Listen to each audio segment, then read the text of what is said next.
Muito boa noite, obrigado a todos por estarem presentes nesta conferência que tem por tema visão, a experiência e as expectativas que envolve toda esta nossa discussão nesta tertúlia que durante uma hora vamos discutir estas três visões que nós queríamos que tivesse a vosso parecer e a vossa opinião, que eu acho que vai ser uma mesa muito enriquecedora, sobretudo nesta grande mudança do nosso contexto da nossa vida. Eu queria agradecer, primeiro de tudo, antes de começar a envolvermos no tema, a presença desta plateia. Com muito esforço conseguiram estarmos todos juntos a discutir um tema que é comum, mas que tem as particularidades de cada um ver à sua maneira e a sua estratégia. Queria agradecer ao Sr. Dr. Paulo Maia, sempre disponível, médico do Serviço de Cuidados Intensivos. Eu vou só apresentar coisas simples, não vou estar a fazer um currículo vitae, depois quem quiser irá pesquisar tudo isto que está, todo o currículo de cada um dos palestrantes com a forma que pretenderem. O Dr. Paulo Maia é médico intensivista do Serviço de Cuidados Intensivos do Hospital Santo António, sempre disponível para participar nestes eventos, não é? E que eu muito agradeço a sua colaboração, além de toda a amizade que nos une já há algum tempo. Depois tem a enfermeira Jandira Carneiro, enfermeira-chefe para mim é sempre do Hospital de Vila Real, onde eu lá tenho aquele centro hospitalar de Jandira Alto Tâmega, o que era assim do género, penso eu. Não, Trás-os-Montes e Alto Douro. Trás-os-Montes e Alto Douro, muito bem. Portanto, mas continua a ser o Hospital de Vila Real, um ilustre hospital que tem evoluído muito, uma visão, uma velocidade estonteante, à custa de todas as pessoas que estão envolvidas nesse hospital e que eu muito prezo em conhecer, e sobretudo a enfermeira Jandira tem dado um contributo muito afincado na evolução do intensivismo nessa área, nessa zona, e também participou sempre em debates e na Sociedade Portuguesa de Cuidados Intensivos. Muito obrigado a Jandira, também minha conhecida há muitos anos, e que eu agradeço a sua colaboração. Quero também agradecer à doutora Sara Moreira, psiquiatra do Centro Hospitalar do Porto, portanto, muito dedicada a esta área da psiquiatria da ligação e todas estas áreas da instabilidade do comportamento do ser humano nas vários estadios da vida, e provavelmente vai-nos trazer aqui algum ponto de vista específico nesta situação que muito agora está a ser desconfinado, que é a saúde mental de todos, dos doentes, dos familiares e dos profissionais. Portanto, nós somos holísticos, provavelmente as coisas vão se interferir umas com as outras. Quero cumprimentar também o Sr. Jorge Soares, um doente que sofreu na pele esta situação dos Covid, que o pôs separado da família, disse-me ele há pouco tempo, há 7 meses, que ele está fora de casa em viver em hospitais, não é propriamente um hotel, mas está fora de casa, tem esta experiência toda, tem esta vivência, tem o olhar para o lado, o olhar para a frente, o interrogar-se provavelmente porque eu, e também interrogar-se porque eu que estou aqui a recuperar e estou a ter uma nova oportunidade de viver a vida, cada um à sua maneira, mas à maneira particular que o Sr. Jorge vê a vida, e vai-nos dar o seu testemunho do que foi esta caminhada durante estes 7 meses e que provavelmente ainda vai ter algum tempo por à frente. Queria cumprimentar a Mara Sampaio, familiar de um doente que faleceu, vai-nos dar o seu contributo da sua visão de acompanhar, e que nem sempre os fins são felizes, existem as novelas, não é? Mas a vida real é mesmo assim.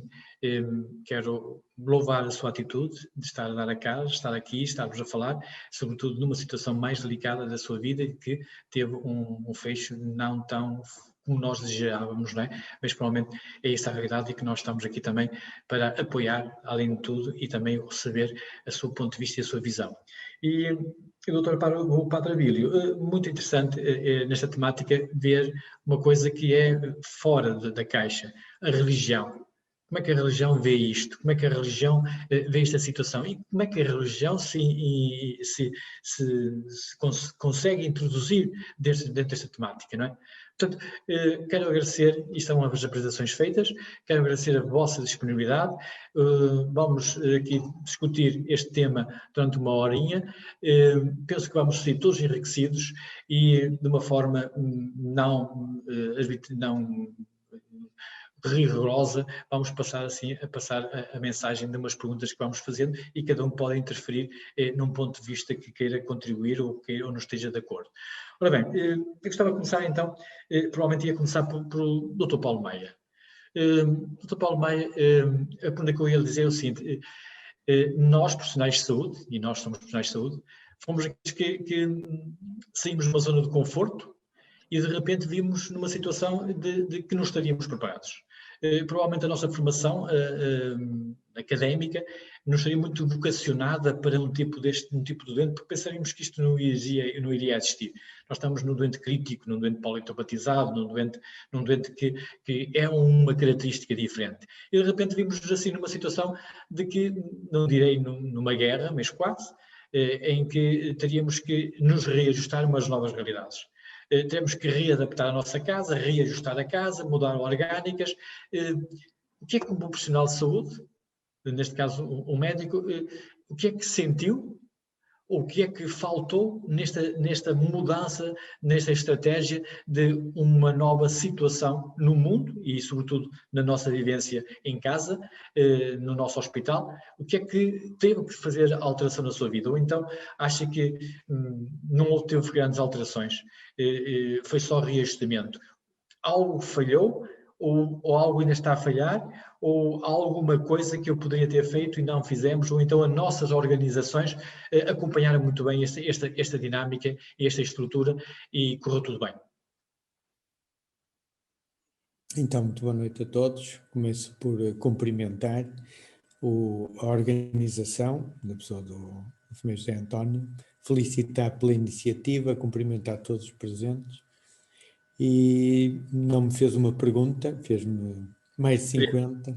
É um bocado difícil, quando se tem tantas perguntas, poder responder de uma forma muito clara.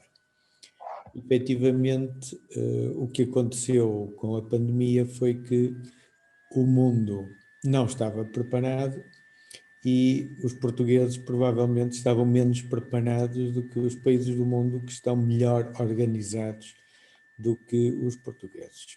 E o nível de organização foi determinante, primeiro, para diminuir o impacto que teve o número crescente de doentes que foram atendidos nos hospitais, e a organização também teve muito a ver com o clima que se gerou nos profissionais de saúde e na sociedade em geral, e que inicialmente foi um clima de grande incerteza e medo. Nós não estávamos preparados, efetivamente, não existiam equipamentos de proteção individual nos hospitais, não existiam fluxogramas adequados, quer para os profissionais, para os familiares, nos diferentes níveis da nossa sociedade, e aconteceram muitas coisas estranhas. Nós podemos recordar alguns episódios, mas tivemos alguns episódios, alguns que foram marcantes. Um dos primeiros doentes falecidos em Portugal foi um banqueiro, o que desde logo remetia para o facto de ser uma doença que podia afetar qualquer pessoa de qualquer idade. O segundo aspecto que foi muito marcante foi que, com a dificuldade de saber exatamente como é que a doença se transmitia, que as pessoas se pudessem proteger. E, portanto, inicialmente, provavelmente, houve alguns exageros na utilização de equipamentos de proteção individual que dificultaram a comunicação com os doentes e a comunicação com a família. Isto teve um impacto muito grande nos doentes, porque o primeiro grande corte civilizacional que nós tivemos foi que os hospitais ficaram encerrados para as visitas. Isto é um aspecto fundamental. Os doentes eram entregues nos hospitais, confiavam, as famílias e os doentes confiavam nos profissionais de saúde, mas não faziam a mínima ideia de qual seria o seu futuro, nem o que é que lhes ia acontecer. As normas foram surgindo pouco a pouco, as orientações foram surgindo, mas muitas das orientações estavam pouco ou mal fundamentadas. A principal fundamentação inicial era a incerteza e o medo, portanto, muitas decisões foram tomadas baseadas no medo e na incerteza e não na evidência científica. Há quem diga que a evidência se foi construindo, mas durante a construção de toda essa evidência científica, seguramente foram cometidos muitos erros e seguramente as maiores vítimas foram os doentes e principalmente os doentes mais graves. Eu penso que nos locais onde a organização foi melhor, onde as tarefas foram melhor definidas e cada profissional sabia exatamente o que podia, o que devia fazer, o impacto da confusão, do medo, da incerteza foi menor sobre os doentes, foi menor sobre as famílias dos doentes e foi muito menor na estrutura organizativa. O que é que podia ter sido feito melhor? Eu não sei o que é que podia ter sido feito melhor. Nós temos um modelo organizativo nos hospitais que é muito centralista, que é muito dirigido de cima para baixo. Não temos um modelo muito democrático no sentido de ser participativo por todos os grupos profissionais e, portanto, quem tinha a capacidade e o poder de decisão fez aquilo que achava que devia fazer, com melhor ou pior fundamentação e com melhor ou pior consequências.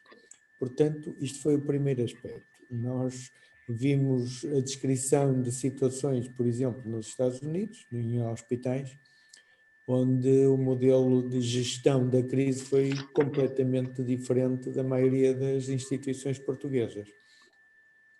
Passou a haver reuniões entre todos os dirigentes e com os profissionais que foram aumentando de frequência e que chegaram a ser diárias, ou seja, era em alguns hospitais como a Cleveland Clinic, que é um dos melhores hospitais do mundo, se forem ver o ranking, está sempre nos 5 melhores do mundo, a administração do hospital, os diretores de serviços profissionais que estavam na frente de combate, tinham reuniões que foram sendo aumentadas em frequência, e houve períodos em que foram diárias, e em que o que era fundamental é que todos pudessem contribuir para a melhoria da organização. Eram reuniões de curta duração, porque não eram reuniões de catarse nem de análise dos erros do passado, mas de preparação para enfrentar os desafios do dia, para esclarecer o que é que podia ser feito, o que é que podia ser melhorado e para garantir que o foco seriam os doentes e as suas famílias. Houve outros modelos que foram mais baseados no que é que vai acontecer ao financiamento da instituição, ou o que é que vai fazer se nós não tivermos dinheiro para comprar equipamentos, etc, etc. E, portanto, o foco não foi o foco correto. Mas isso em Portugal tem muito a ver com um modelo de organização do Sistema Nacional de Saúde e com o modelo de escolha das pessoas que estão nos lugares de liderança, que, como sabemos, é muito mais vezes fundamentado na carreira política do que propriamente no mérito e na capacidade das pessoas para liderarem. E, portanto, houve locais onde as coisas correram melhor e houve locais onde as coisas correram pior. Quando nós analisamos também a mortalidade nas diferentes unidades do mundo, temos países com mortalidade para mais ou menos o mesmo tipo de doentes, que rondou os 30% na unidade de cuidados intensivos e entre 10% e 20% depois no hospital, que daria um total entre 40% e 50%, e temos hospitais no mundo onde a mortalidade dos doentes graves, isto é, que eles precisaram de ventilação mecânica, ultrapassou os 85%. Portanto, tudo que tem a ver com a organização teve um impacto muito grande também no resultado.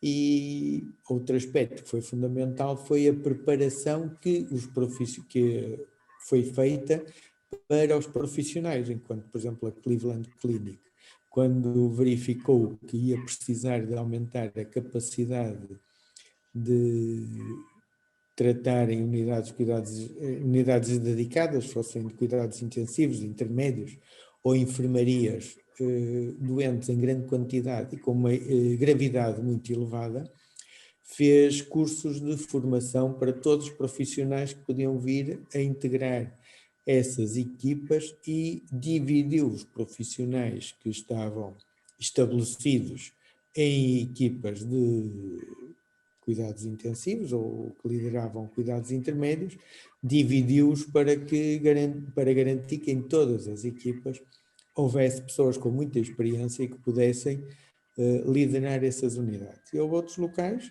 onde o modelo de organização foi completamente diferente e partiu do princípio de que iam chamar pessoas de outros locais, muitas vezes de outros serviços, como a anestesia, a medicina interna ou a infecciologia, para criar unidades de novo, e provavelmente esse modelo não se mostrou muito adequado, porquanto a gravidade dos doentes e a quantidade de doentes obrigava um modelo de abordagem para que muitos desses profissionais não estavam efetivamente preparados.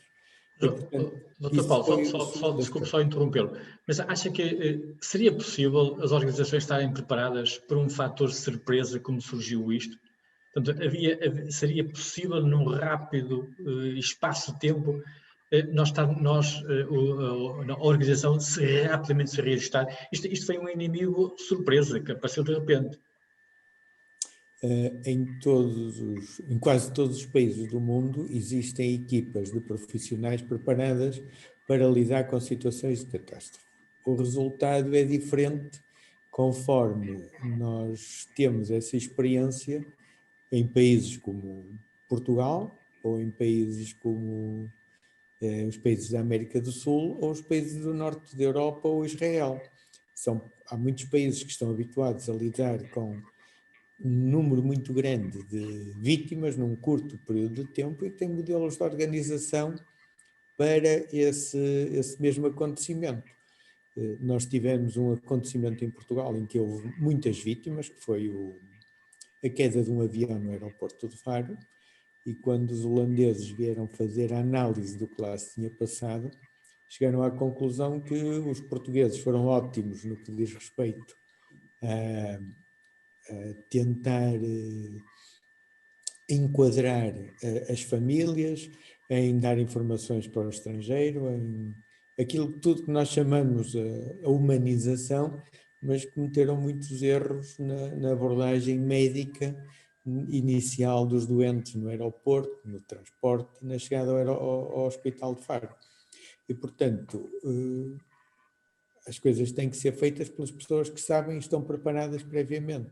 A pandemia não começou na véspera de chegar a Portugal. Portanto, quando chegou a Portugal, já se conhecia a experiência da China, já se tinha visto a tragédia que tinha sido no norte de Itália e já se tinha visto que noutros países da Europa também estava a acontecer uma situação de descontrolo. Posso lembrar que, por exemplo, em Inglaterra e em Itália foram dentistas, entre outros profissionais, tratar doentes críticos. Eles nem sabiam que era um ventilador, mas foram para lá ajudar. E o que teria lógica era fazer aquilo que fizeram os melhores hospitais, que foram preparando as pessoas para o que ia acontecer, centrados naquilo que viria a ser a necessidade de duplicar, triplicar ou decuplicar o número de camas para tratar esses doentes críticos.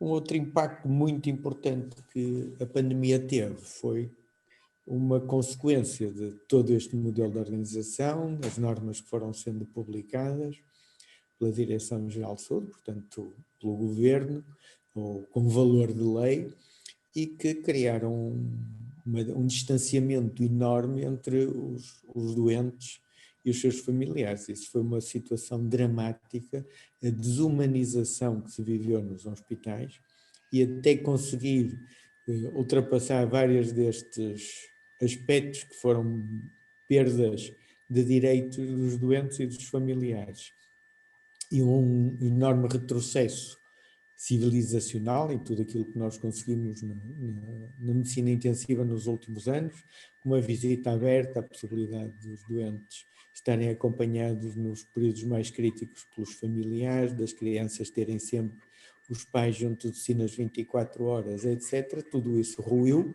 criou-se uma barreira e os doentes para um lado, as famílias para os outros, e foi muito angustiante também para os profissionais, porque muitas vezes nós víamos doentes entrar com um grau de gravidade elevadíssimo. Nós sabíamos que aqueles doentes iam morrer em poucas horas, porque não havia forma de os salvar, tal era a gravidade da lesão pulmonar e inflamatória que tinham. E o que nós víamos é que, além disso, nós nem sequer lhes podíamos proporcionar a proximidade da família ou das pessoas que elas entendessem que gostariam de ter por perto no fim da sua vida. Portanto, isso também foi muito dramático para os profissionais e criou muito sofrimento aos profissionais. Doutor Paulo, só para terminarmos, passarmos para outro colega. Sentiu-se em algum momento impotente nas suas funções? Nós sentimos, em diversas dimensões, sentimos incapacidade de fazer melhor. Primeiro, na dimensão humana, em relação a cada uma dos doentes que nós tivemos de atender, porquanto muito frequentemente nós víamos doentes relativamente jovens, mais jovens do que eu, uns anos até, a entrar na unidade com dispneia, portanto com falta de ar, a queixarem-se de que se estavam a sentir muito mal, e nós andávamos sempre atrás do prejuízo, como se costuma dizer, porque os doentes iam piorando, nós íamos fazendo o que era possível, mas sabíamos que não tínhamos possibilidade de controlar efetivamente o agravamento da situação clínica. E depois sabíamos que aqueles doentes iam acabar por falecer, e iam acabar por falecer numa situação de grande solidão e distanciamento da família, e nós nem sequer tínhamos forma de obviar isso, porquanto aqueles que trabalharam nas unidades de cuidados intensivos devem se lembrar que nós nem sequer podíamos levar os telemóveis para a unidade.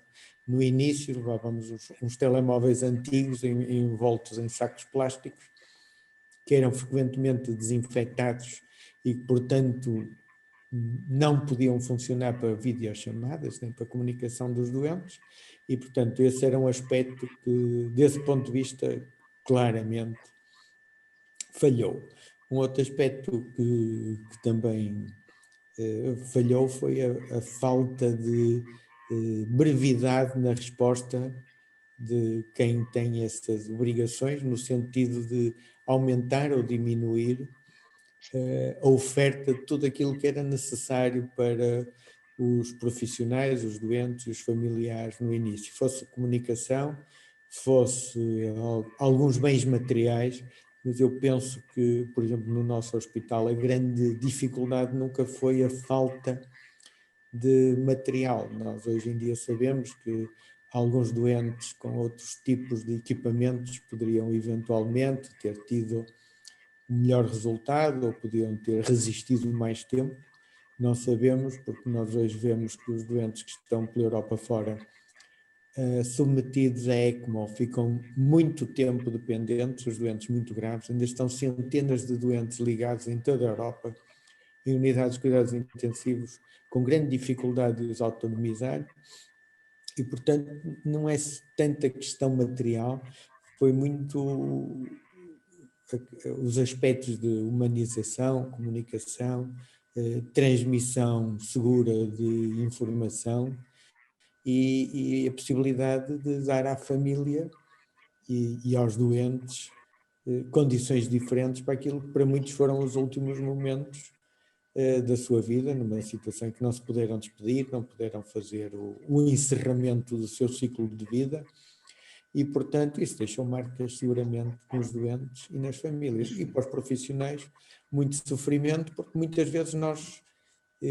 víamos que estávamos a fazer coisas aos doentes, pelos doentes, e que não eram as coisas que nós achávamos corretas, o que causou um grande sofrimento moral, não no sentido que tratamos mal os doentes, ou no sentido que não disponibilizamos aquilo que era necessário aos doentes, mas no sentido em que havia muita incerteza, havia muita falta de informação e de orientação em muitos aspectos, e, portanto, as normas iam variando de dia para dia, e isso causou muito sofrimento, porque muitos doentes, nós tínhamos a certeza que iam ter um mau resultado, nós não pudemos minimizar esse desconforto e esse prejuízo. Muito obrigado, Dr. Paulo. Dr. Paulo deixou ficar aqui algumas coisas interessantes. Não quero que a Mara nem o Sr. Jorge estejam assustados daquilo que nós estamos a falar, porque estão a ver uma outra visão, uma nossa preocupação, não é? Mas provavelmente a doutora Sara Moreira vai entrar aqui em alguns pormenores que são extremamente importantes, não é? Mas continuando com a saúde, eu queria passar para a Jandira, para a Jandira, para vermos na mesma perspectiva desta visão do profissional de saúde. Jandira, a mesma pergunta, sentiste impotente ou qual foi a grande dificuldade em lidar com esta situação? Estavas preparada? Não. A única preocupação desde o primeiro momento foi não deixar contaminar o meu cérebro, porque o ruído era muito. E a comunicação social e as redes sociais eram uma constante no meu cérebro, nomeadamente com a influência de todos os meus funcionários. E eu lembro-me de, inclusive, ter profissionais de me telefonarem e quererem vir à minha casa para discutir estratégias para o embate que vinha aí em função de toda a informação que chegava. Portanto, desde o primeiro momento, o meu primeiro round foi bloquear-me a determinado tipo de ruído e manter um espírito sadio no sentido de me preparar para o que viesse, mas sempre com a lucidez em função das circunstâncias e das medidas que teria de adotar em cada momento em função das necessidades. E, no fundo, foram essas as estratégias que eu sempre usei em função do serviço que eu tinha que preparar para o embate que aí vinha. E acho que isso foi, de certo modo, a boia que me salvou. Além de outras, como é óbvio, porque eu não sou a salvadora da nação. Acho que isto falhou. Não, estás muito bem, Jandira, estás muito bem. Mas eu não vos estou a ver. Não? Mas nós estamos a ver. Não. Nós estamos a ver. Olha, Jandira, diz uma coisa, em termos uma coisa importante, em termos de recursos humanos e estratégias, o Dr. Paulo falou por vezes, falta de formação que tivemos, profissionais que tivemos que os formar à pressa. Que estratégia é que tu... Que estratégia que tiveste que usar? Eu usei sempre a estratégia que eu usei ao longo destes 20 anos que estou nos cuidados intensivos, que é, à medida que os profissionais iam ingressando, eu ia utilizando o mesmo modelo de integração com as devidas adaptações em função de uma nova circunstância. E cheguei à conclusão que deu resultado. Foi pesado? Foi. Em algumas das coisas eu discordo com o Dr. Paulo Maia, porque ele é muito não é espiritista no sentido que normalmente as pessoas, mas é muito pensador, muito filosófico. Eu sou mais racional e mais prática. e, portanto, foi um bocado sempre técnica de resolução de problemas. Para um problema eu tinha sempre uma solução e uma estratégia. Fiz milagres? Não, de todo. Tive problemas e revejo-me nos problemas que o Dr. Paulo Maia enunciou, claro que revejo. Eu tive também um benefício em relação a vocês, é que a primeira vaga foi muito light, e, portanto, eu fui aprendendo convosco e fui preparando recursos para a segunda vaga. Portanto, aí eu já não posso ter o mesmo patamar de comparação convosco, porque se calhar eu tive mais 3 ou 4 meses que me deram um know-how e um tipo de preparação para o que veio a seguir. De qualquer modo, a primeira vaga, pelo desconhecido, pela novidade, pela tipologia dos doentes, nomeadamente o tipo de doentes que recebemos, a triagem que tínhamos que fazer, não deixou de ser um processo com muita aprendizagem, mas também algo doloroso, mas que foi a base e os alicerces para darmos o salto seguinte, que no fundo foi a grande ponte que nos transpôs para os dias de hoje, e olhar para trás e dizer: há muita coisa que nós faríamos diferente? Provavelmente sim, mas provavelmente não. E revendo tudo o que foi experiências de países mais desenvolvidos, menos desenvolvidos, a nossa própria experiência do que foi o pré-Covid, Covid e pós-Covid, eu hoje atrevo-me a dizer que merece uma grande reflexão, mas é no sentido de o que é que nós andamos aqui a fazer em relação a todos os doentes e aquilo que era a nossa postura em relação ao doente de medicina intensiva. Provavelmente esta experiência fez-nos repensar muitas das nossas atitudes, quer do ponto de vista técnico e científico, mas sobretudo humano, que se calhar não estava muito diferente naquilo que era a era pré-Covid, e que neste momento nos faz refletir sobre isso. Será que nós nos preocupamos sempre tanto com a família e com a presença da família junto dos nossos doentes?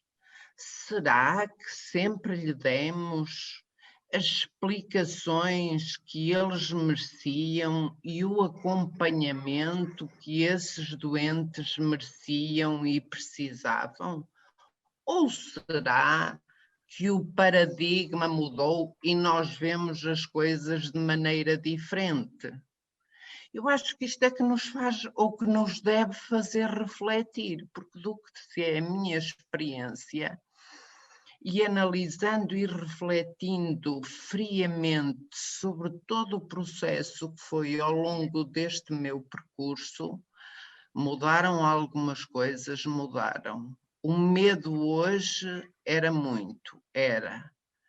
E o poder que nós detínhamos anteriormente não era compatível com o medo que tínhamos hoje? E os nossos procedimentos, no fundo, se formos razoáveis, frios, não é muito semelhante, e não estamos apenas a culpar um vírus de uma doença da qual nós padecemos há muitos anos. Jandira, queres-me dizer que os problemas existiam, estavam confinados. Exatamente. A pandemia veio a desconfinar. Exatamente. Então estamos a dizer o seguinte: foi bom a pandemia. Opa, eu não posso, não me atrevo, nem sou, quem sou eu para dizer uma coisa destas, mas eu, enquanto cota destas andanças e uma pessoa que ainda consegue ter um raciocínio frio, acho que, não digo que ainda bem que veio a pandemia, mas ainda bem que eu sou capaz de refletir e ver, porque eu ainda me lembro de muitas coisas, quer no meu hospital, quer nos hospitais que eu frequentei.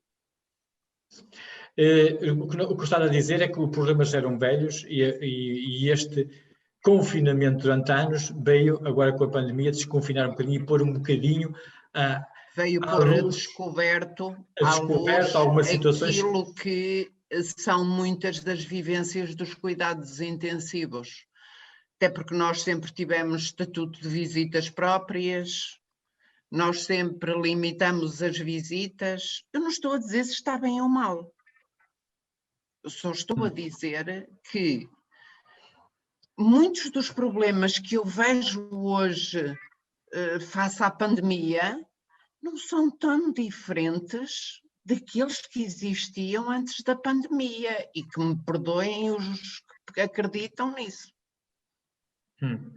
Sim, sem dúvida que os problemas já se falaram. Havia um deles. Medo diferente, é um facto, havia um medo diferente. Mas eu acho que se numa primeira fase ele foi real, ele foi-nos continuando a servir de desculpa e ainda hoje, se calhar, nos serve de desculpa. E nós estamos a meio metro de tratar o Covid por tu, quase, espero eu. Sim, é essa a visão. Vamos avançar e temos aqui... eu sei que eu não sou pacífica nestas temos um ponto de vista que em alguns sítios já se falou muito nisso, que é a pandemia, e quando disse ainda bem que houve a pandemia, não estou a dizer que houve com o sentido de consequência em si, mas se calhar, provavelmente a pandemia veio desconfinar algumas situações, pôr a alerta algumas coisas. Eu vou deixar a doutora Sara Moreira, porque ela vai ter aqui muita coisa para atuar e dar-nos o seu ponto de vista, e também tenho aqui uma frase para a provocar. Mas eu ia dar aqui um saltinho ao Sr. Jorge, que está muito atento a ver a nossa discussão como técnico de saúde e está assim a pensar. Eu ali deitadinho naquela cama imaginava o que estas cabeças estavam ali a pensar. Estava só deitadinho e agora é que eu estou a ver na realidade o perigo em que estava. Não é isso, Sr. Jorge, não é isso que nós queremos. Nós estamos a discutir toda a orgânica em si. Sr. Jorge, alguma vez pensou nisto, do que nós estamos aqui a falar, quando estava deitado na sua cama? Boa noite. Não provavelmente nestes termos. Não provavelmente nestes termos. Claro que eu passei os primeiros 3 meses inconsciente e aí não tenho a percepção de nada do que se passou. Mas a partir de fevereiro, claro que a minha preocupação numa primeira fase era outra. E claro que não me apercebi da maior parte destes problemas e estas coisas que foi preciso resolver com a nova ameaça que tínhamos. Não é? Agora, eu tentei perceber, isto terá a ver talvez com a minha formação na área científica, que eu normalmente não gosto de aceitar as coisas sem perceber se fazem sentido ou não. Sei que às vezes, com alguns enfermeiros que lidavam connosco, eles questionavam porque é que eu precisava de saber aquilo. Mas pronto, a maior parte das vezes foram receptivos a explicar-me e aceitavam que eu tivesse as dúvidas e algumas reservas de algumas coisas e na maior parte das vezes convenceram-me que eu não tinha razão, e felizmente. Agora, no resultado final, acho que fui sempre bem tratado do ponto de vista técnico e do ponto de vista humano. Praticamente em todos os sítios por onde passei, com a exceção do Hospital de São João, que não é que tenha sido maltratado, mas não me lembro. O tempo que eu estive lá foram uns 51 dias na ECMO, e eventualmente mais algum tempo antes e depois, que me passou completamente ao lado. Exato. Só para lembrar, o Sr. Jorge teve muito tempo em ECMO, esteve muito tempo também no Serviço de Cuidados Intensivos. Quando começou a sentir que estava consciente, que acordou por uma realidade, o que é que pensou? A primeira coisa que eu pensei é um flash quase de o que é que me aconteceu. Mas isso foi muito passageiro. E depois começaram as preocupações de perceber primeiro se intelectualmente e mentalmente estava normal ou não, e depois as questões físicas. Mas foi principalmente essas preocupações da forma como que é que tinha resultado esta infecção. A sua preocupação ficou focada, e o Dr. Paulo falava nos focos, e focada, estou aqui sozinho, estou desamparado, alguém sabe de mim, a família sabe onde é que eu estou? Será que estas pessoas que são do Serviço de Saúde, completamente mascaradas, que eu não consigo saber o nome delas, têm competências para tratar de mim? Qual é a minha esperança? Os seus pensamentos foram quais destes? Foi para a família ou foi para o seu tratamento? Não, foi essencialmente para a família. Eu nunca duvidei da competência das pessoas que estavam à minha volta. E nunca tive aquela preocupação de perguntar, como o Dr. Paulo Maia dizia, perguntar porque é que isto me aconteceu a mim e não aconteceu aos outros. Quer dizer, nunca me passou isso pela cabeça. Era uma situação que me tinha acontecido por culpa não sei de quem, e que o que eu queria era conseguir resolvê-la da melhor maneira possível e o mais rapidamente possível. E sempre acabei por ter uma atitude colaborativa com as pessoas, porque confiei nelas e o próprio comportamento das pessoas mostravam que estavam confiantes naquilo que faziam. Muito bem, ou então enganaram muito bem, mas eu acho que não. Não era esse o objetivo, pensou. Mas ainda vamos falar com o Sr. Jorge mais sobre outro aspecto, mais a seguir. Mara, pronto, tem estado atenta a ouvir-nos aqui a falar. Mara tem uma experiência mais desagradável. Eu gostava de saber este processo de dois pontos de vista que temos aqui, que é, por um lado, parte científica e rigor, que pouco sabemos, se calhar ainda pouco vamos sabendo e vamos construindo a base científica, e outra parte da humanização. Isto parece-nos um bocadinho, deixaria depois esta pergunta para a doutora Sara, mas aquilo que nós andamos a construir durante muito tempo, que é um hospital aberto, de portas abertas à comunidade, chamar a comunidade para vir junto para nós, a ter uma certa liberdade ao doente para ele fazer parte da comunidade. De repente estas coisas caiu tudo. Voltamos um bocadinho atrás. Portanto, cortar a liberdade, cortar o hospital, cortar as amarras, proibições, regras. Mara, o que é que trouxe mais confusão para si e que foi aquilo que ainda hoje se sente na sua mente, que algo que poderíamos ter feito melhor, ou então compreende perfeitamente o que aconteceu e que fica gravado na sua mente?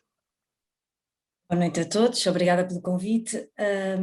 O que eu tenho a dizer, a propósito da pergunta que me fez, a minha situação, e tenho que primeiro descrevê-la para que depois compreendam a resposta mais direcionada à pergunta que me fez. Minha mãe não chegou, foi o caso, quem faleceu foi a minha mãe, e ela não chegou a entrar para a unidade de cuidados intensivos. Além disso, a minha mãe era doente oncológica, que já estava numa fase... a quimioterapia não estava a surtir efeito e, portanto, estávamos ali numa fase, uma incógnita, tanto poderia estar cá mais presente durante mais tempo como não. E o que é que acontece então?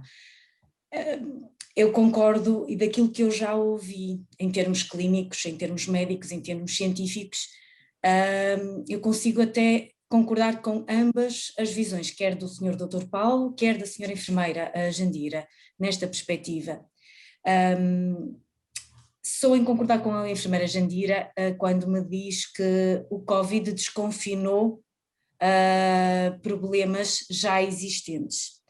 Não só, e todavia também compreendo que nas unidades de cuidados intensivos, porque infelizmente já cheguei a ter o meu pai há muitos anos numa unidade de cuidados intensivos e tive já os meus filhos em unidades de cuidados intensivos neonatais, compreendo perfeitamente que tem que haver um maior rigor e uma maior disciplina nas movimentações e na liberdade para os familiares visitarem e de que modo é que podem fazê-lo, portanto, se calhar um pouco por este meu histórico de vida familiar, não me repugna a privação de alguma forma das famílias nas unidades de cuidados intensivos.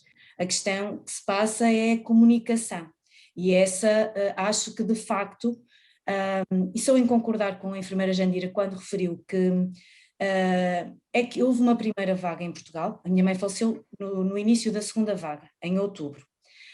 E nós tínhamos tido tempo para nos prepararmos e para aprendermos com as experiências menos bem-sucedidas, quer cá em Portugal, quer no estrangeiro. E tínhamos gente habilitada para ser ouvida, e daí a concordar com o Dr. Paulo, para transmitirem essas informações relevantes, para depois ser tratadas em lei pelos nossos governantes. E o que é que eu acabei por verificar? Que a nível de cuidados intermédios ou os iniciais, nas urgências, que foi o caso com a minha mãe, o medo dos profissionais de saúde era de tal forma, era enormíssimo, que era medo por desconhecimento de informação objetiva, como medo de contactar com a pessoa. Ou seja, eu praticamente, na unidade onde entrei com a minha mãe no serviço de urgência, convencida eu que ela estava de facto com dificuldades respiratórias, mas derivada da doença de que padecia, da doença oncológica, portanto nunca me ocorreu ao levá-la, ao colocá-la naquela ambulância, que no dia seguinte me estavam a dizer que ela estava infectada com Covid.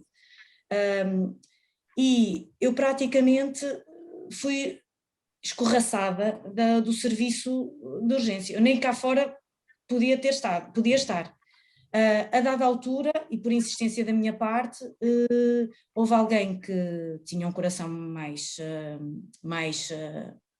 humano, tinha uma visão mais humana da situação, e lá me permitiu ir procurar obter informação. E só depois de muita insistência da minha parte é que consegui falar com os médicos, que nessa altura desconheciam que a minha mãe eventualmente estivesse, porque a minha mãe só fez teste no dia seguinte à Covid. No dia seguinte, quando me dão a resposta que a minha mãe, portanto, que me comunicam que a minha mãe tem Covid e que a situação é muito grave, praticamente, e isto não estou de forma nenhuma, todos os profissionais foram excelentes naquilo que foram capazes, e acho que o medo se apoderou deles, no caso em concreto, e portanto eu lido bem, estou a lidar bem com essa atitude, mas posso lhe dizer que foi uma atitude de me entregar o exemplar da cópia do teste Covid, atirá-lo para o chão na portaria do hospital. Portanto, o simples envelope onde continha a informação que a minha mãe estava positiva foi atirado para o chão, em frente a um porteiro, e eu pergunto ao médico do outro lado, e o que é que faço agora? Não sei, minha senhora, procuro saber o que tenho de fazer. E a partir daí, e talvez um pouco pela minha capacidade também de, há um problema, tenho de o resolver, consegui mexer-me, tive alguma possibilidade, tenho um médico de família, é uma pessoa bastante acessível, é amigo da família, e que contactei de imediato e lhe pedi auxílio porque eu própria também desconhecia quais os procedimentos que havia de fazer. Claro que sabia em tese que tinha que ligar para a Saúde 24 e explicar a situação, porque eu acompanhava a minha mãe diariamente, tinha na semana anterior acompanhado a tratamentos oncológicos, portanto era no fim de semana que antecedeu, isto foi logo no início da semana, eu tinha estado a almoçar com a minha mãe e portanto tinha que ter eu sabia que tinha que ligar para a Saúde 24 e de facto liguei para a Saúde 24 e as dificuldades foram imensas, porque a Saúde 24 àquele tempo tinha imensas dificuldades em transmitir o que havia de fazer, mas isso aceito que fosse desconhecimento. Agora, houve essa desumanização que eu compreendo e aceito, e resolvi bem isso no meu coração e na minha mente, que entendo que tenha sido pelo medo medonho, pela dimensão que aquilo estava outra vez a tomar, porque isto não é correto, nem é digno de nada, não é? Bom, a partir daí fui impedida, portanto nem fui autorizada a ir, porque depois a minha mãe foi deslocada do hospital inicial onde deu entrada no serviço de urgência e para um hospital maior, onde já estavam doentes Covid, e a única informação que eu tenho é no outro dia seguinte, então à noite, que ela tinha falecido. A senhora administrativa foi quem me telefonou, com as palavras que eu sei que são as palavras habituais, mas com carinho a dizê-las e com algum sentimento à mistura. E a partir daí, todo o meu cuidado, e volto às palavras da senhora enfermeira Jandira, foi tentar proteger toda a minha família, e porque eu tinha o meu pai que tinha algumas doenças, tinha DPOC, era diabético, sofria de tinha um problema, já tinha sofrido um problema cardíaco há uns anos atrás, portanto era um pouco uma mistura, um cocktail de doenças que, segundo já havia alguma informação que potenciava o risco da contração da Covid.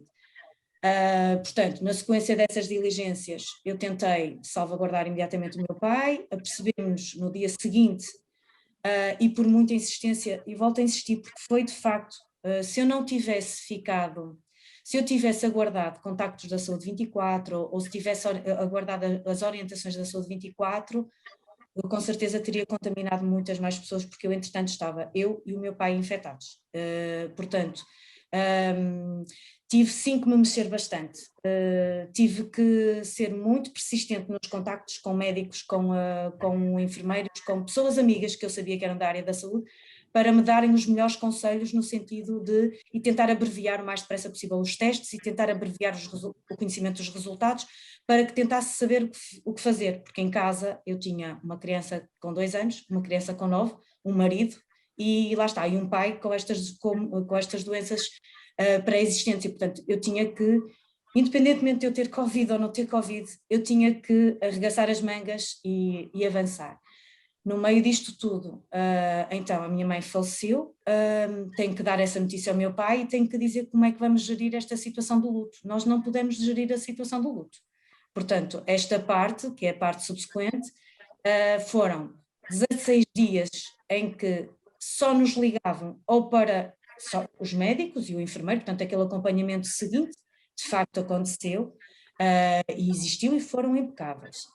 Não havia muito a dizer, felizmente, no que concerne a mim e ao meu pai. Covid atingiu-nos de uma forma muito, muito leve. A minha preocupação, como disseram ao meu pai, e foi mesmo assim muito leve. Não houve necessidade nem sequer de uma toma de um Benuron, o que para nós foi um grande alívio, e portanto sentíamos-nos sempre bem, mas pronto, ficámos privados de tudo, não é? Eu privada dos meus filhos, privada de me despedir da minha mãe, não direi do hospital, compreendo perfeitamente todo esse impedimento, não é? Compreendi desde o início essa parte, mas a parte do luto não foi fácil de se fazer, não tive oportunidade, não é? Tive que gerir tudo por telefonemas, por videochamadas, por tratar de funerária por videochamada, porque entretanto o meu irmão era a única pessoa que, não é, diretamente só tenho um irmão e portanto ele estava longe, mas mesmo assim também teve de fazer a quarentena, portanto eles ficaram em isolamento, eu fiquei em quarentena. E nesta medida eu tinha que fazer tudo por telefone, muitas dificuldades, pronto, e só depois a sensação que tive foi, quando tivemos a nossa alta, foi uma sensação de um vazio tremendo, portanto, foi um sentimento muito agridoce, porque feliz, porque felizmente mais ninguém da família, e foi assim que eu vi a situação, mais ninguém da família foi atingido, nomeadamente os meus 2 filhos, eu quis separá-los, bem ou mal foi a atitude, foi aquilo que eu entendi fazer, porque estava com muito receio que o pai tivesse infectado e, portanto, eu estava com muito medo que uma criança de 2 anos ficasse com Covid, e o que é que seria dela sozinha num hospital, ou porque eu nem sequer tinha informação se era possível de facto nós estarmos a acompanhar ou não, porque era uma situação diferente das outras, não é? E tinha uma criança de 9 anos, portanto eu tinha que tentar daqui ter alguma, e o pai tinha que me assegurar uma, e o menino de 2 anos teve que ir para a madrinha para tentar ver se minimizava. Foi o que eu pensei, achamos que em família foi o que achamos que era a melhor decisão, porque se acontecesse de estarem infectados, eu tinha que ter alguém a dar apoio a um e a dar apoio. Eu estava impedida de continuar a dar apoio, a não ser por telefone. Portanto, quando tivemos alta para podermos voltar à vida, foi uma sensação de vazio tremendo. Foi uma sensação de vazio tremendo e de muita confusão, para além de tudo o resto, porque acho que, e usando palavras que já aqui foram ditas, houve muito lixo, muito lixo. Houve a segurança, a comunicação social e era informação que era lixo, porque os procedimentos que adotei devido ao meu trabalho, eu tinha que adotar determinados procedimentos de higienização e de segurança e fazia-os antes, fiz durante, portanto, dias anteriores à situação que nos aconteceu na família, fiz e faço posteriormente e, no entanto, isso não me livrou de ser atingida. O porquê? Eu não perguntei propriamente o porquê de a mim ter sido atingido o meu pai. Perguntei sim à minha mãe, mas aí, e se calhar um bocadinho vai tocar a área da doutora Sara Moreira ou do Dr. Padre Abílio, do Sr. Padre Abílio, tentei acreditar que o Covid foi um acontecimento trágico, mas que encurtou um outro acontecimento trágico ou tão trágico que infelizmente nós teríamos de passar, a família e a minha mãe em particular. A única coisa, e deixe-me só concluir, que não quis saber, porque sei que efetivamente, eu sou muito curiosa, pegando então nas palavras do Sr. Jorge, eu gosto de saber por que as coisas, eu aceito as coisas, mas preciso de as compreender e faço 10 perguntas diferentes para conseguir aceitar, compreender para aceitar. E a única pergunta que eu até hoje não estou capaz de fazer, porque já ouvi nas entrelinhas, o sofrimento é atroz, e então eu não quero fazer essa pergunta a nenhum clínico. Portanto, neste momento, o meu coração e o cérebro, a única pergunta que não querem ver respondida é se a minha mãe sofreu muito ou sofreu pouco aquelas 24 horas que antecederam o seu falecimento. E pronto. Muito obrigada, Mara, muito bem pela sua exposição. E a doutora Sara tem aqui assunto, porque eu acho que vamos ter que fechar à meia-noite, não vamos conseguir dar cobertura a estes vastos assuntos que temos aqui. Doutora Sara, temos aqui várias vertentes. Temos a vertente de um hospital aberto à comunidade que fechou, a humanização deixou de existir, se ela existia com algum déficit ou não existia, e ainda existia, mas de repente teve que ser mesmo cortada. Portanto, a liberdade de circulação, a liberdade de aproximação e, sobretudo, aquilo que nós estamos muito habituados à presença, e terminando mesmo com esta última frase que a Mara falou, que é o conforto e o bem-estar e o sofrimento. Ou existiu ou não existiu, esta incógnita, que embora a Mara diga que ficou resolvido, não ficou, porque senão ela não dizia agora, não é? Portanto, alguma coisa ficou por ali. E depois temos o serviço de saúde, temos os médicos, que também têm medo, temos os profissionais de saúde, também têm medo, também têm família, também têm que tratar, temos a nossa profissão e o nosso ser humano, e depois, por fim, tanto a comunicação, o medo, a falta de apoio, o luto mal resolvido. E agora, no luto mal resolvido, eu queria deixar uma coisa para a doutora Sara. O que será da geração que vem para diante se estes lutos não foram bem resolvidos, ou se lutos não de morte, mas lutos de agressividade, de stress pós-traumático, de experiências negativas, se não foram bem resolvidas, o que é que vai ser na próxima geração? Boa noite, eu também queria cumprimentar, estão a ouvir? Sim, sim, sim. Eu queria cumprimentar todos e agradecer ao enfermeiro José António esta partilha e estar com este grupo. Muito obrigada a todos. Tem-me feito pensar muito, eu estava aqui a pensar no que é que eu iria argumentar. Eu só queria dizer uma coisa, que eu acho que o que tem de inédito no Covid, que eu tenho pensado muito porque é que esta situação de facto perturbou tanto, e eu acho que a grande diferença relativamente a outras situações é que nós profissionais de saúde estávamos de facto tão em risco e tão aflitos, e ao mesmo tempo temos que ter as duas tarefas, nós tínhamos que trabalhar e ao mesmo tempo tínhamos Covid na sociedade, na família, a entrar na nossa casa, na nossa vida. E isto tira uma tranquilidade e uma disponibilidade que de facto é um bocadinho inédito no nosso dia-a-dia de trabalho. Nós normalmente vamos trabalhar tranquilos e desta forma não. E aconteceu outra coisa fundamental, é que nós profissionais de saúde precisamos também muito de estar do ponto de vista emocional com alguma tranquilidade. E o que é que acontecia? Nós também fomos privados de estar com a família, de estar com os nossos pais mais velhos. Há pessoas que deixaram de estar com os filhos pelo medo de infectar. O que fazia com que o profissional de saúde também estivesse ele próprio numa situação de grande desgaste emocional. Claro que eu concordo com o doutor, eu concordo com todos. E porquê é que eu digo que eu concordo com todos? Eu acho que o doutor Paulo tem razão em muitas coisas que diz. Eu acho que esta questão de fecharmos o hospital à comunidade é de facto uma desumanização. E vocês sabem que é uma área que me preocupa muito, a questão da humanização, e que neste momento até tenho algumas responsabilidades no hospital. Mas eu também concordo muito com a enfermeira Jandira quando, se nós pensarmos, uma das grandes preocupações, muito antes do Covid, é, por exemplo, a humanização em cuidados intensivos.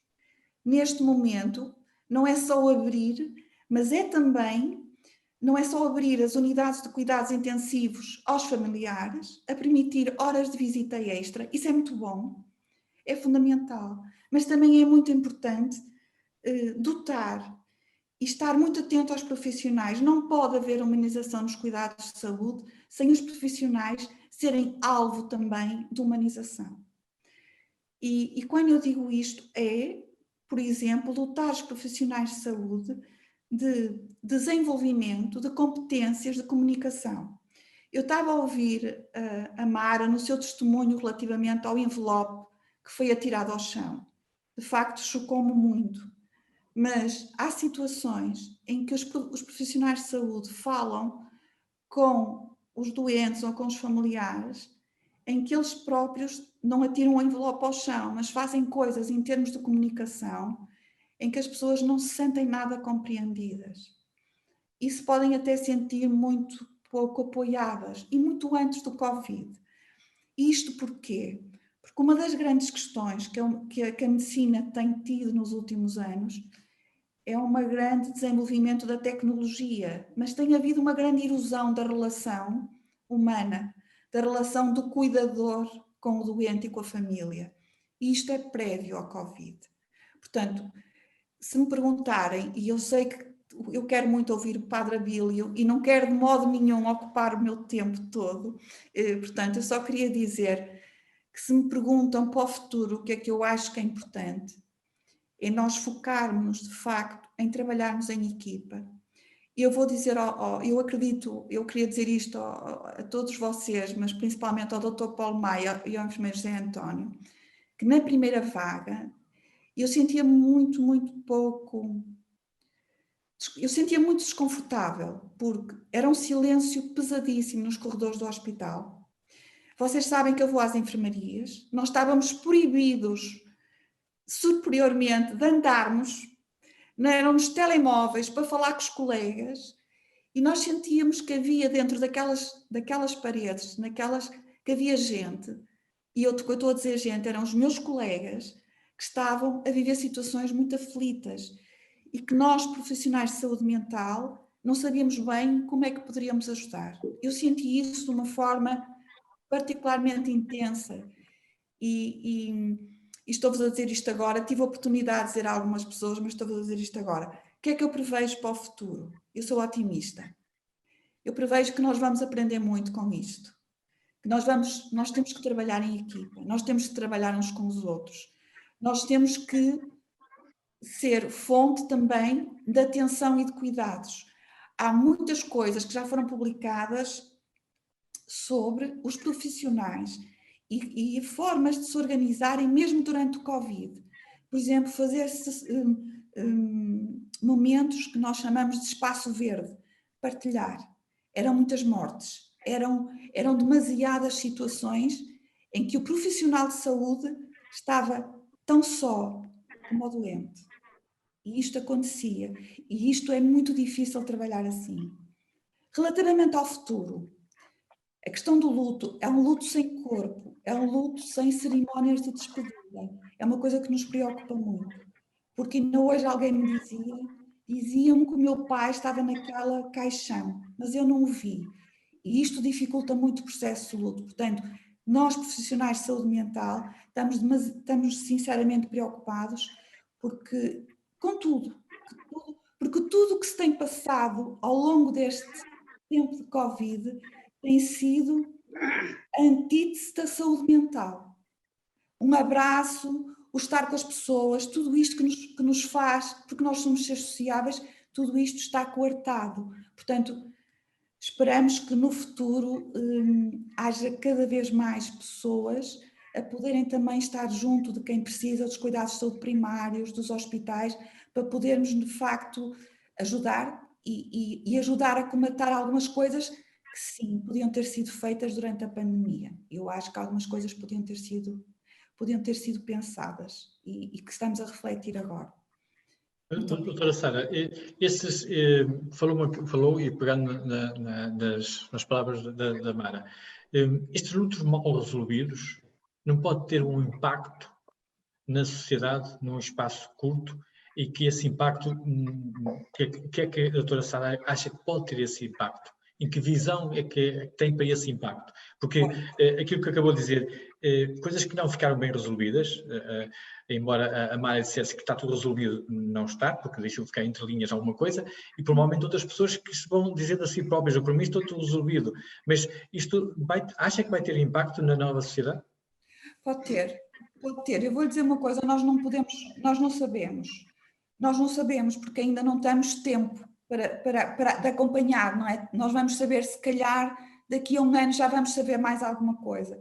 Mas nós sabemos que, por exemplo, estar junto de familiar, a certeza que o meu familiar, como eu costumo dizer, adormeceu, morreu tranquilo, de eu estar nas cerimónias de despedida, num velório, isto são aspectos que facilitam muito o luto, porque ajudam. O processo de luto é qualquer coisa que é um processo e que vai acontecendo. E todos estes rituais são de tal maneira que nós, na primeira pandemia, na primeira vaga, nós fizemos algumas coisas no serviço de humanização. Eu acho que as pessoas estavam demasiado ocupadas e eu percebo que sim, sequer para verem o que é que nós propunhamos. Mas nós temos algumas reuniões online e uma delas foi sobre o luto. E até dizer às pessoas, mesmo não estando junto do seu familiar, como é que podiam em casa despedir-se.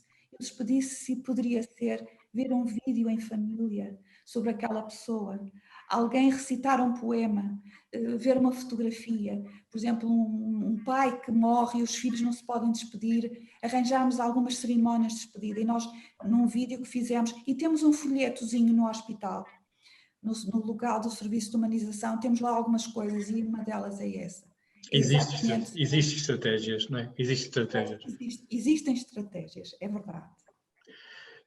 Isto está interessante, não é? Mas, Sr. Padre Adílio, eu não estou a ver, desligou-me a câmara, eu sei que Deus não tem corpo, não é? É só isto.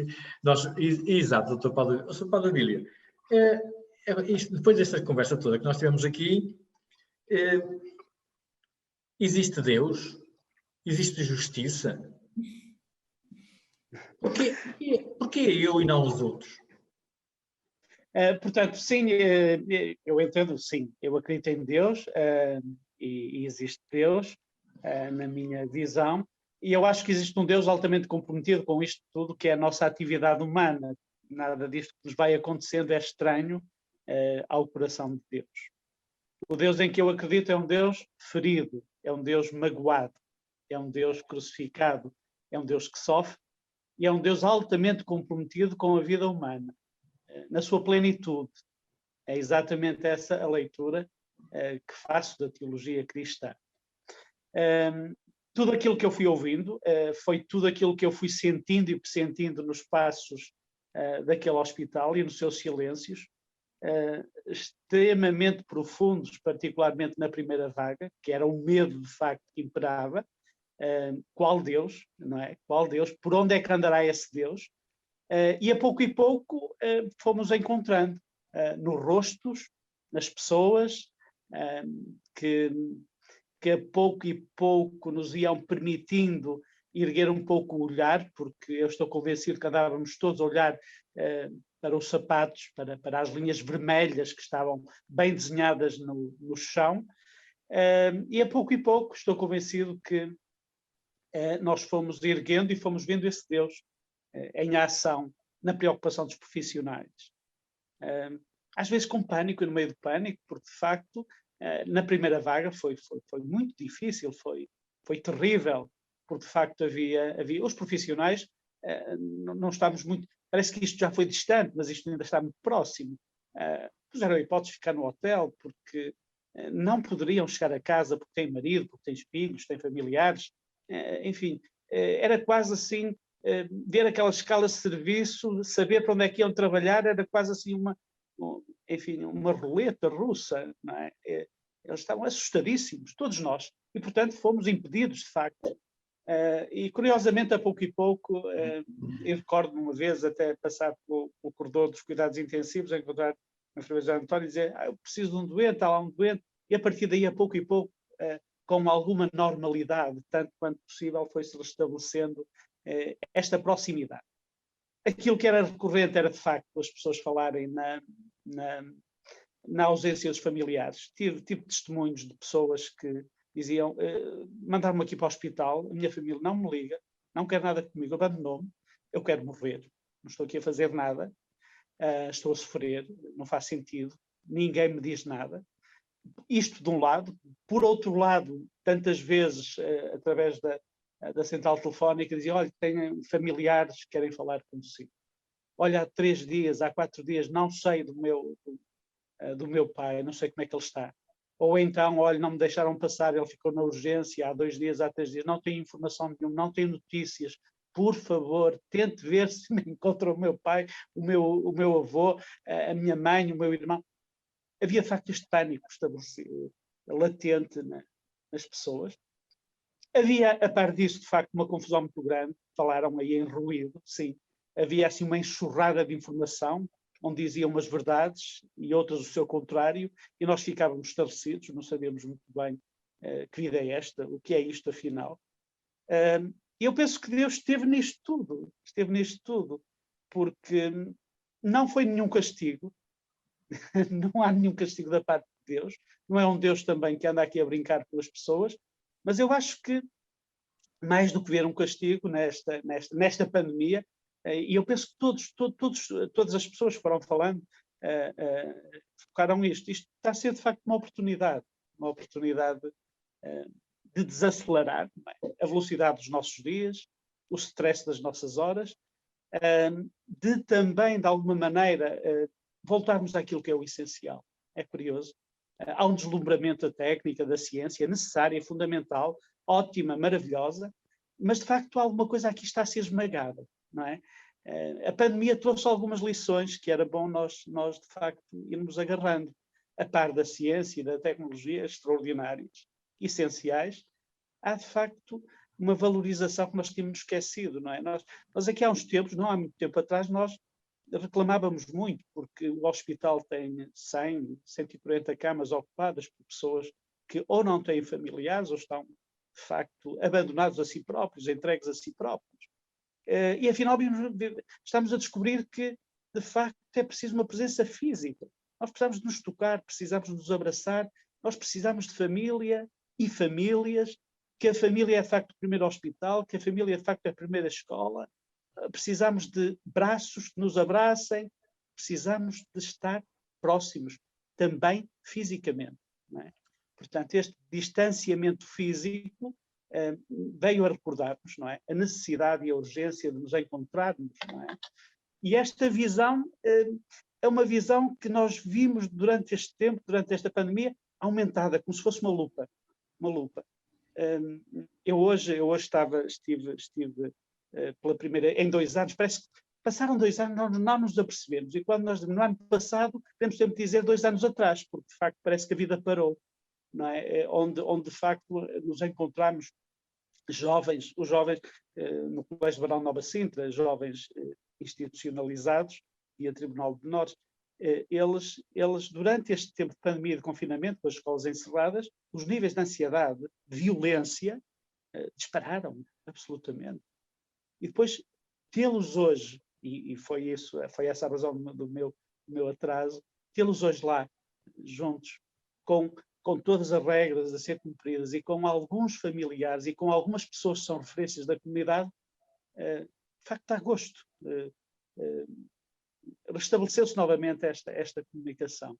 Portanto, as pandemias, as epidemias, as pandemias, as catástrofes, não é? Porque de facto isto é uma guerra e a medicina andámos em medicina de catástrofe, ela existe também, recorda-nos exatamente a senda do ser humano, da nossa humanidade ou da falta dela, aqui a passar pela Terra.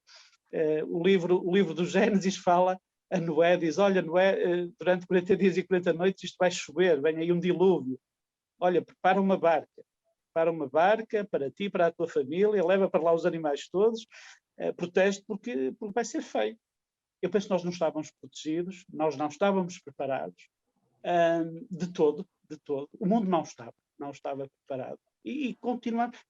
Era importante que aprendêssemos, isso sim. Eu acho que o mais importante era isso, era tirássemos algumas lições. Naturalmente que isto também traz para nós uma grande complexidade, que é, em primeiro lugar, como é que esta visão de Deus positiva sobre nós vive e convive com o nosso dia-a-dia. E é preciso ter uma leitura o mais aproximada. Um Deus que não é humano não é Deus. Quer dizer, o cristianismo, mais do que uma religião, é um super-humanismo.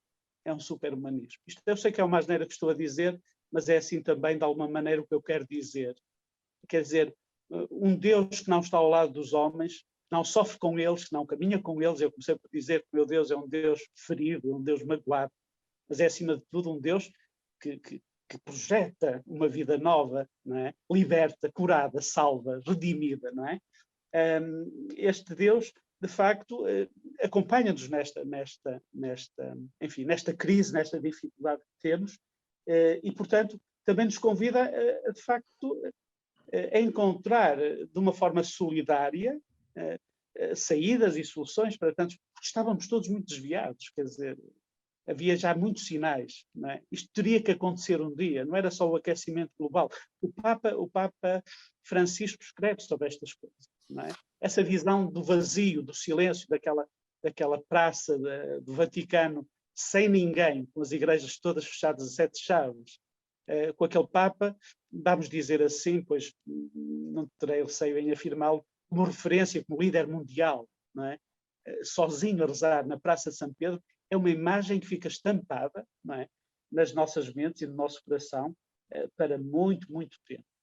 Depois, sem deixar interromper, só não queria interromper muito, mas há aqui 2 coisas que eu queria só reforçar para depois avançarmos, senão nunca mais saímos aqui, não é? E estamos complicados. O Sr. Padre disse 2 coisas interessantes. Primeiro de tudo, voltando só um bocadinho de coisa, o Noé não nos veio avisar desta vez. Veio a pandemia e ele não nos avisou para nós guardarmos as coisas todas em casa. Portanto, deve-se ter esquecido um bocadinho de nós. E eu, quando digo esquecido, Sr. Padre, o que é que um padre ou alguém, qualquer que seja a religião, consegue dizer a alguém numa fase de luto que não consegue, que já recorreu ali ao Dr. Paulo Maia e ele não resolveu o assunto, a Jandira não tratou tão bem dele, ele ficou muito alterado e a doutora Sara também não deu o apoio, e então ele recorre a outra coisa que é uma coisa sobrenatural, que é Deus, o apoio. O que é que o Sr. Padre que pode dizer a esta pessoa que está completamente debilitado e que não sente mais nenhum gosto pela vida? O que é que acha? Que palavras é que pode dizer a esta pessoa? A nossa linguagem é muito limitada. A nossa linguagem é muito limitada.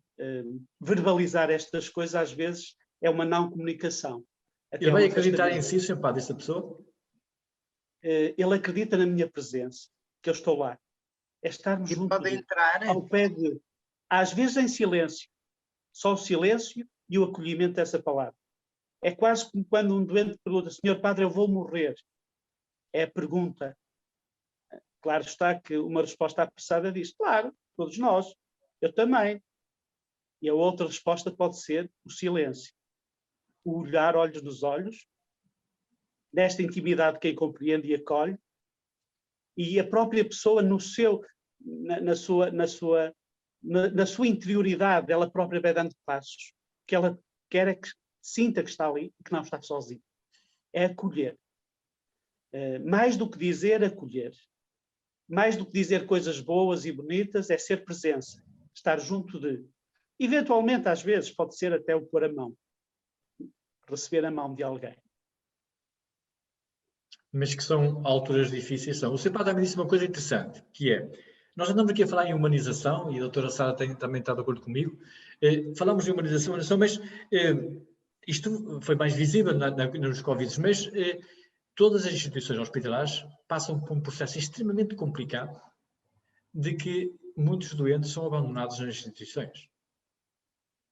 E nós tentamos fazer o máximo possível, não é? E não é fácil. Portanto, por vezes, a humanização existe no hospital e vamos à procura e na comunidade não existe essa humanização. Provavelmente a doutora Sara vai falar um bocadinho, se calhar, ou vai pensar que no processo da sociedade as coisas não estão bem feitas, provavelmente, e não estão encaminhadas para isso.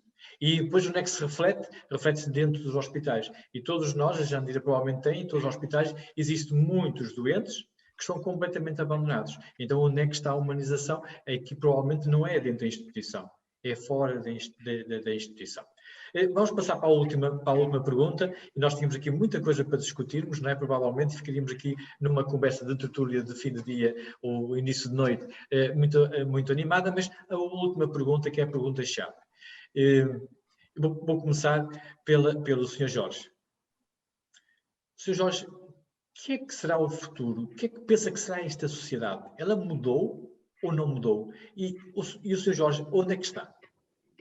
Eu acho que as pessoas que passaram por aquilo que eu passei, eu julgo que vão ser diferentes. Provavelmente tentando prestar mais atenção à família, aos amigos, e abrandando realmente o ritmo do dia-a-dia. E eu digo isto porque é o que eu penso e é o que tenho ouvido de muita gente que está em situações semelhantes, algumas mais graves, outras menos graves. Em termos de sociedade, sou um bocado cético. Eu julgo que se realmente a questão do Covid for resolvida, e que ele se torne, a partir de certa altura, quase como mais uma gripe normal, julgo que isto vai esquecer. E que vai esquecer e que vai as coisas vão voltar ao mesmo. Porque acho que não sei se serão as forças do mal, entre aspas, que estão embebidas nas pessoas, julgo que é muito forte. E pelo que eu tenho visto, quando acontece uma catástrofe, qualquer que seja ela, nos primeiros dias é a coisa mais importante do mundo, toda a gente está disposta alterar o comportamento para que não voltem a acontecer. E depois, quer dizer, ainda esta semana eu vi que a seguir aos incêndios de Pedrógão havia muito boas intenções e continua tudo na mesma, não é? Com as estradas sujas, matas sujas. Isto dá a impressão que quando deixa de causar dor e sofrimento, que as coisas esquecem. Eu não queria ser muito pessimista, Mas está um bocadinho. Estou. Acho que as pessoas não vão aprender. Mara, a mesma pergunta. Mesma pergunta, e eu subscrevo as palavras do Sr. Jorge. Portanto, se em termos Não acredito numa sociedade diferente? Não, de todo. E não é uma questão de ser pessimista nem de ser otimista. São duas coisas diferentes. Estou otimista nesta situação. As famílias que passaram por esta experiência, considerando o trauma, o tipo de trauma, mas tendo passado por esta vivência, sim, vão sair modificadas, vão sair diferentes. Agora, as demais pessoas não. É como o Sr. Jorge disse, e o meu trabalho tem-me mostrado isso mesmo. Portanto, quem não passa, e estou, atenção, a falar em termos da sociedade em geral, não estou porque percebi aqui um bocadinho também o discurso da doutora Sara Moreira quando se dirigiu diretamente à saúde mental até dos próprios clínicos, dos próprios profissionais de saúde, diferente, mas até eles, acho que aqui é uma realidade, então, aí será então uma realidade distinta até desta que estou a falar, porque eles de facto também devem ter assistido e passado por traumas, quer em termos pessoais, quer em termos profissionais, e portanto acredito que possa haver uma modificação também neles, mas não sou a pessoa mais avisada para falar sobre isso. Agora, quanto às pessoas, sou da área das humanidades, portanto, lido com pessoas diariamente, quem era bondoso, quem era uma pessoa de bem, quem era uma pessoa proativa, quem era uma pessoa que se interessava pelos demais, há de continuar assim, mas quem não o era, vai continuar a não o ser. E só pode ter deixado de ser momentaneamente porque era o acontecimento. Quando isto deixar de ser o acontecimento, como quando passar a aparecer nos livros, como apareceu na história, a Segunda Guerra Mundial, vai passar a ser a pandemia Covid, pronto, essas mesmas pessoas que não foram tocadas, atingidas diretamente, não me parece que vão ter uma mudança para melhor. Ou não haverá mudança, ou a mudança será para pior, porque falta aqui um fator importante, como o Sr. Jorge disse, e eu penso que ele não tocou, é que a vertente económica está, acho que falou um bocadinho quando falou do exemplo de Pedrógão e dos incêndios, mas o dinheiro ainda pesa em demasiado na nossa sociedade, se não é um dos fatores mais importantes. Por isso é que eu digo, só quem passou pela experiência é que vai dar importância, ou irá ter tentado a mudar-se para valorizar aspectos como a família, como a saúde, porque independentemente de ter dinheiro, fomos ou não atingidos por esta doença. Agora, o dinheiro é uma das coisas que envolve e que mexe e que vai permitir e vai corroer, portanto, vamos manter. Eu não acredito que haja mudanças para positivo a nível do Sistema Nacional de Saúde. Eu acredito que com os profissionais também haja que vá haver esse impacto, mas a nível das mudanças do Sistema Nacional de Saúde tem algumas dificuldades. E só para concluir, para não vos tomar muito tempo, é que aqueles direitos que demoraram imensos anos a serem conquistados, de o doente estar acompanhado em consultas externas, por exemplo, agora tudo serve de desculpa e a informação já existe. Agora sim, já se passou mais de um ano em que tivemos Covid, já houve há reuniões com a comunidade científica e continua a haver relutância no acompanhamento de um familiar para ir a uma consulta externa. E isso ainda existe, e sei que existe, como existe para os problemas dos maiores acompanhados, nas instituições, nos lares, pessoas que estão internadas nos lares, isso ainda existe, e portanto estas aberturas dos lares são aberturas extremamente cautelosas e sem sentido, face ao que está atualmente a existir e face aos cuidados que existem. Portanto, não acho que vai haver grandes mudanças. Haverá nas pessoas que foram atingidas. É essa a minha visão do futuro. Doutora Sara. Quer que eu lhe diga? Não sei, mas eu acredito que alguma coisa vai mudar. Eu sou um bocadinho mais otimista, porque... Porquê é que eu sou mais otimista? Porque eu acho que as pessoas perceberam a falta que faz, que nós fazemos falta uns aos outros e que é insubstituível. O estar com os outros, o prazer de estar com um amigo, o prazer da proximidade. Eu acho que nós estamos todos muito carentes disso. Eu acredito, claro que vamos ter uma crise económica, claro que vamos ter provavelmente pessoas que do ponto de vista mental, se calhar até vão ter esses lutos não resolvidos, mas se calhar isto veio trazer às pessoas, não digo a todas, mas a muitas delas, mesmo a quem não teve Covid, o que é que nos faz falta mesmo? E o que é que nos faz falta mesmo? É o outro. São as coisas simples da vida. Eu vejo muita gente, eu conheço muitas pessoas, não sei se sou privilegiada, mas conheço, que estão a fazer mudanças radicais na sua vida, como por exemplo, ir para aldeias, ir para o interior, trabalharem por teletrabalho e já pensarem em fazer mudanças de vida, e são pessoas que nenhumas delas tiveram Covid. Claro que são pessoas muito mais novas que eu e que estão em princípio de vida, mas só para dizer que as pessoas também perceberam a insatisfação que não estar com as pessoas, a liberdade, nós não podemos estar uns com os outros, o sofrimento que isto nos acarreta, não é? E eu penso que isso vai determinar. Eu se calhar estou a ser otimista, se calhar é o que eu desejo mesmo que aconteça e espero que aconteça. Às vezes eu brincava e dizia, nós falamos na queda do Império Romano, nós se não temos cuidado, isto é a queda do Império Humano. E a grande mudança é nós retomarmos as coisas simples, mas que nos dão imenso prazer e que nós redescobrimos a falta que elas nos fazem. Eu tenho muitas saudades de estar com os meus amigos, de dar abraços, de festejar o Natal e sei que não estou sozinha nisso.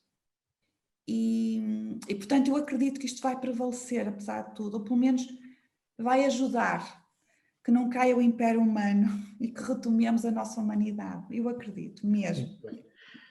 Jandira, diz-me o que, a mesma pergunta, a mesma ponto de vista, podemos pensar na área mais da nossa profissão, da saúde, não é? Uma vez que já tivemos aqui a área e podemos também pensar o que é que vai ser a sociedade, não é? Mas qual é a tua visão de futuro?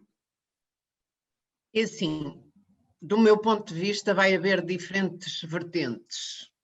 Umas que vão ter uma evolução positiva, nomeadamente do ponto de vista técnico-científico, esta experiência trouxe-nos muitas mais-valias, que se cada um de nós tiver a capacidade de os aplicar do ponto de vista prático, vão ser de facto processos evolutivos de aprendizagem.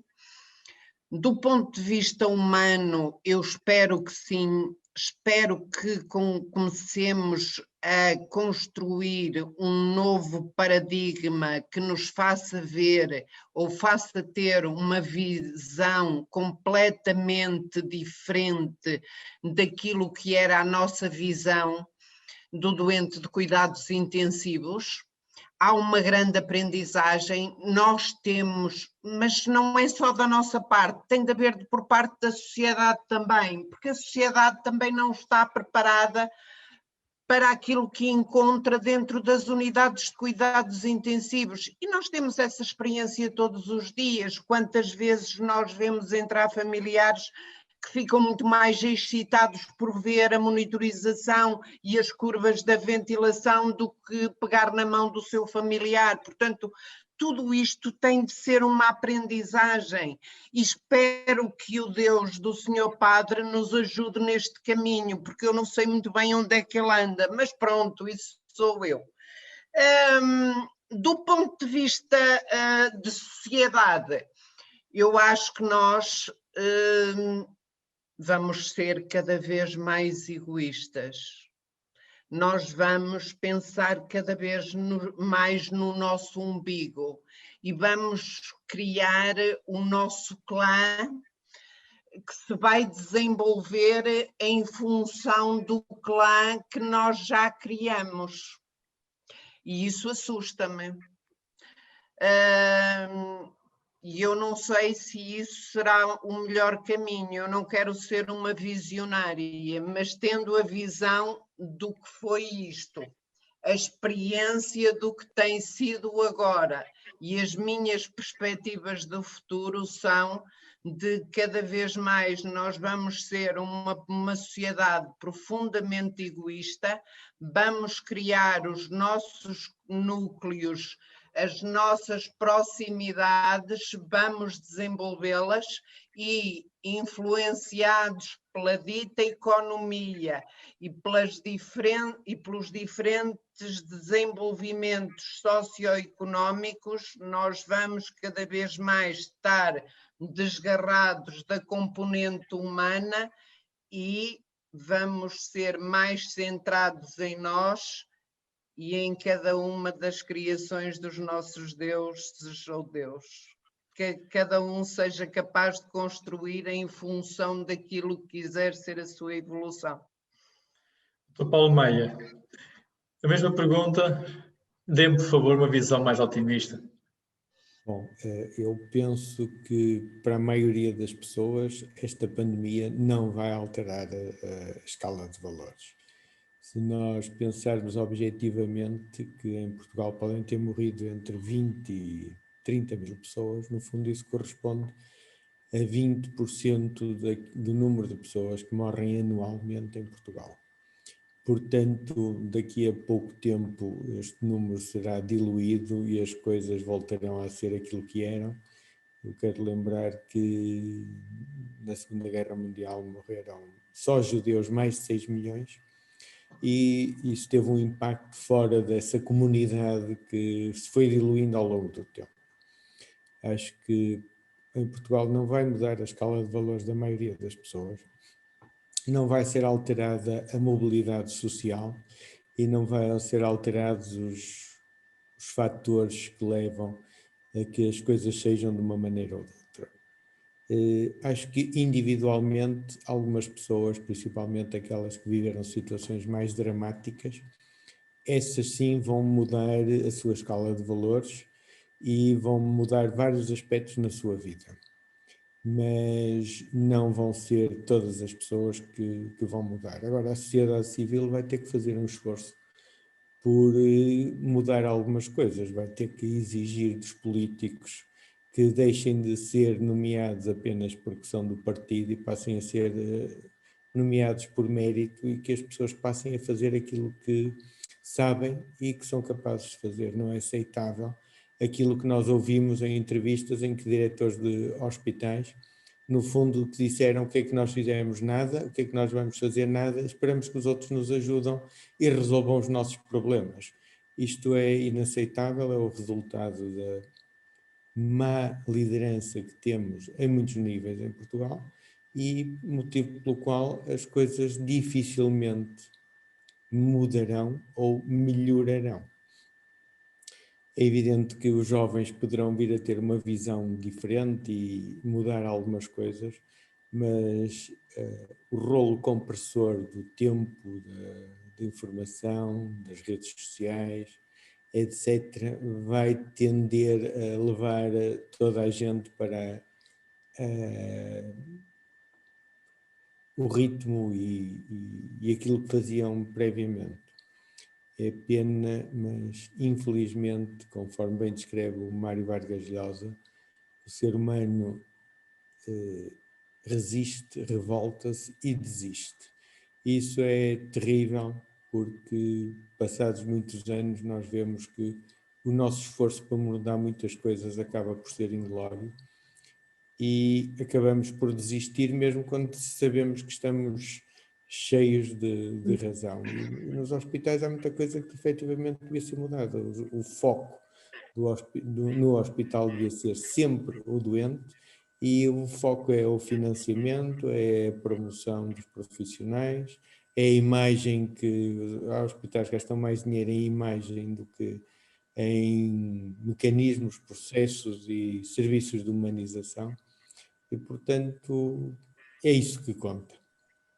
Não é uma questão de otimismo, ou porque eu sou otimista, no sentido de que vejo que há possibilidade de fazer melhor, mas sou otimista mais fortemente com as pessoas mais simples e mais jovens. Aquelas que já têm muitos vícios de vida e que já tiveram situações que as levaram para determinadas orientações, muito dificilmente vão aceitar essa mudança. Agora, as sociedades que são mais democráticas e mais participativas, como as sociedades do Norte da Europa, seguramente vão fazer uma reflexão diferente e vão poder ter mudar algumas coisas na sua vida que nós ainda não conseguimos fazer. Nós andamos, se quiserem analisar aquilo que foi feito, por exemplo, na Suécia e em Portugal, para reduzir a sinistralidade, nós andamos sempre 20 anos atrás da Suécia para atingir os mesmos níveis de mortalidade e de sinistralidade na rodoviária. Isto deve-se a que os portugueses não cumprem regras, quando surgem regras novas continuam a as cumprir, quem tem autoridade e as devia fazer cumprir não as faz cumprir, etc, etc, etc. Portanto, nós nunca chegaremos ao mesmo ponto dos outros. Agora, que seria importante que as pessoas se centrassem ou focassem, conforme a sua atividade, naquilo que é mais importante para o bem comum, isso sim, seria importante, mas é muito difícil na nossa sociedade mudar, e esta pandemia foi suficientemente grave para ter impacto económico, foi suficientemente grave para perturbar a vida das pessoas, não foi suficientemente grave para mudar radicalmente e estruturalmente a escala de valores da sociedade. Só apenas aqueles grupos em que a taxa de mortalidade foi efetivamente muito grande, esses aí vão mudar. Mas, como eu disse, em Portugal, 20 mil falecidos numa pandemia são 20% da nossa mortalidade anual. Padre. Diluído em 2 anos, acaba por ter um impacto, tem impacto pelo tempo, porque, por exemplo, nós que trabalhamos nos cuidados intensivos estávamos habituados, mais ou menos, na minha unidade, a ter um óbito por semana. E nós tivemos dias de ter 4, 5 e 6 óbitos. Portanto, claro que isto para os profissionais tem um impacto diferente, claro que isto para as famílias desses doentes tem um impacto diferente, mas passados uns meses e nós voltamos à normalidade, felizmente nós adaptamos-nos, felizmente nós conseguimos ultrapassar muitas dificuldades e, portanto, se não houver uma vontade política de mudar muita coisa ficará na mesma. Sr. Padre, dê-nos a sua bênção e diga lá como é que pensa que será a nova sociedade. É mais a mesma coisa? O que os nossos colegas aqui da mesa manifestaram com uma certa, um bocadinho de tristeza, provavelmente, porque não seria isso que queria que isso acontecesse. É mesmo isto? É mesmo a realidade? Ou estamos aqui perante uns 5 ou 6 pessoas que estão um bocadinho mais céticas, que na realidade não vai ser mesmo isso? Nós estamos mesmo condenados a ser diferentes. Estamos condenados a isso.